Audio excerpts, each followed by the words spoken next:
जय गीता भागवत।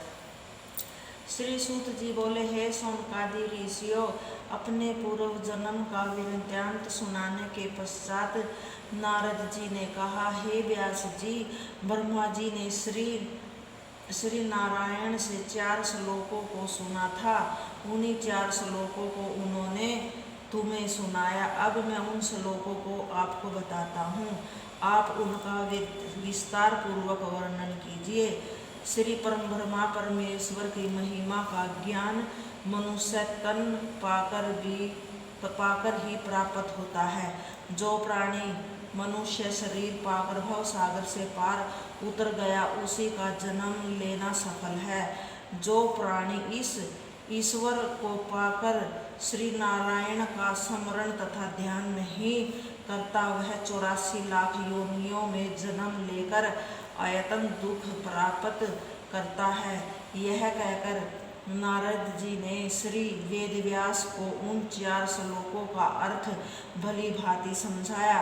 तंत उपरांत का, हे व्यास जी, आपको चाहिए कि सर्वप्रथम आप परब्रह्मा परमेश्वर के चरणों का ध्यान धरें, जिससे आपका अंतःकरण पवित्र हो जाए तथा आपके हृदय में भगवान वैकुंठनाथ का चमत्कार निवास करे।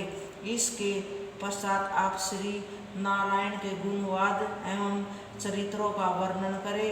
इतना कहकर श्री नारद जी वेद व्यास से विदा लेकर चल दिए। सूत जी बोले, हे ऋषियों, देव ऋषि नारद जी परम धन्य है, जिन्होंने संसारिक जीवों के कल्याण के निमित्त मेरे गुरु श्री वेद व्यास जी को इस प्रकार उपदेश दिया था। अस्तु। श्री नारद जी की शिक्षा सुनकर श्री व्यास जी सरस्वती नदी में स्नान करने के पश्चात बद्री का आश्रम में जा पहुँचे। वहाँ जाकर वे श्री नारायण के ध्यान में लीन हो गए। उनको चिंता होने लगी कि किस प्रकार मैं इन परब्रह्मा परमेश्वर की लीलाओं का वर्णन कर सकूंगा। जिस समय व्यास जी इस प्रकार चिंता कर रहे थे, उसी समय उनके हृदय में आदि ज्योति का एक प्रकाश चमका। तब श्री वेदव्यास ने श्री नारायण की कृपा से स्तुति करने की सामर्थक पाकर उन 4 श्लोकों को, जिन्होंने श्री नारद से सुना था, विस्तार पूर्वक लिखना आरंभ कर दिया। तंत उपरांत ग्रंथ समाप्त होने पर उसका नाम श्रीमद् भागवत महापुराण रखकर उसे अपने पुत्र श्री सुखदेव को पढ़ाया। श्री सुखदेव ने उस कथा को राजा परीक्षित को सुनाया, जिसे पढ़ने तथा सुनने से संसारिक माया छूट जाती है। श्री सुखदेव जी राजा परीक्षित से कहते हैं, हे राजन, कुरुक्षेत्र में 18 अक्षत्रियहीन दल के एक चित्रित होने पर कौरव पांडवों में 18 दिन तक घोर युद्ध हुआ। उस युद्ध में बहुत से शूरवीर तथा हाथी घोड़े मारे गए।